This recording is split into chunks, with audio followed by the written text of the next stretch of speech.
গত ৫ আগস্ট পতন হয় শেখ হাসিনা সরকারের। পতনের আগের জাতীয় সংসদ নির্বাচনে মাগুরা ১ আসন থেকে সংসদ সদস্য হয়েছিলেন বাংলাদেশ জাতীয় ক্রিকেট দলের খেলোয়াড় সাকিব আল হাসান। শেখ হাসিনা সরকার পতনের পর গত ২২ আগস্ট রাতে সাকিবের নামে একটি হত্যা মামলা হয়। ৫ আগস্ট গার্মেন্টস কর্মী রুবেলকে হত্যার নির্দেশদাতা হিসেবে ক্রিকেটার সাকিব আল হাসানের বিরুদ্ধে ডিএমপির আদাবর থানায় একটি হত্যা মামলা দায়ের করা হয়। সাকিব আল হাসানকে মামলার ২৮ নম্বর এজাহার নামীয় আসামি করা হয়েছে। যদিও গত ৫ আগস্ট রুবেল নিহত হওয়ার সময় সাকিব কানাডায় ছিলেন। সে সময় কানাডার গ্লোবাল টি-20 লিগে খেলছিলেন তিনি। এমনকি বৈষম্য বিরোধী ছাত্র আন্দোলনের পুরো সময়েই দেশে ছিলেন না সাকিব। তাই সাকিবের নামে এই মামলার উদ্দেশ্য নিয়ে অনেকেই প্রশ্ন তুলেছেন। সে সময় হত্যা মামলার আসামি হওয়ায় জাতীয় দল থেকে সাকিবকে বাদ দিয়ে মামলার তদন্তের স্বার্থে তাকে দেশে ফিরিয়ে আনতে বিসিবিকে আইনি নোটিশ পাঠান একজন আইনজীবী।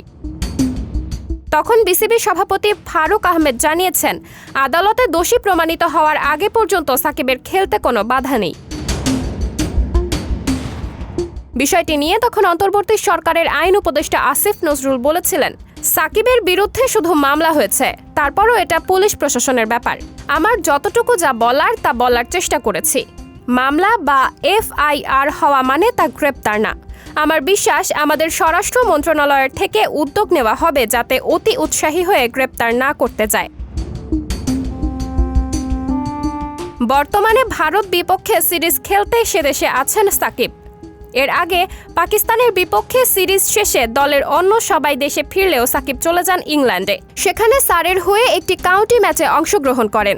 অনেকেরই ধারণা মামলার কারণে দেশে ফেরেননি সাকিব। আবারও সাকিবের গ্রেপ্তার বিষয়ে কথা বলেছেন আসিফ নজরুল।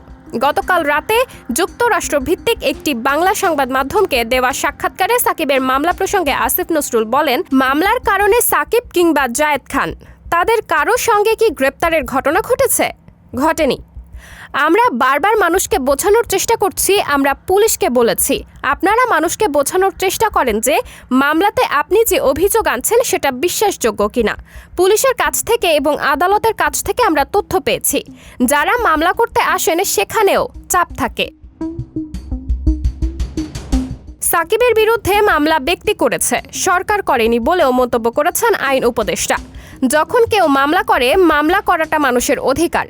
ব্যক্তিগতভাবে একজন মামলা করে দিল, এই মামলাগুলো পুলিশ করেনি। পুলিশ যদি করে তাহলে বুঝবেন এটার সঙ্গে রাষ্ট্র জড়িত আছে। এই মামলাগুলো ব্যক্তিগতভাবে করা হয়েছে।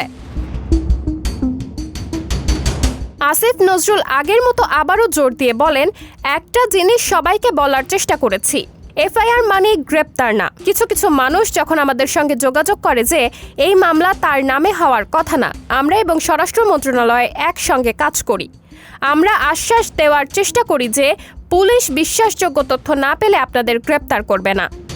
সাবরিনা জলিল, সবার কথা।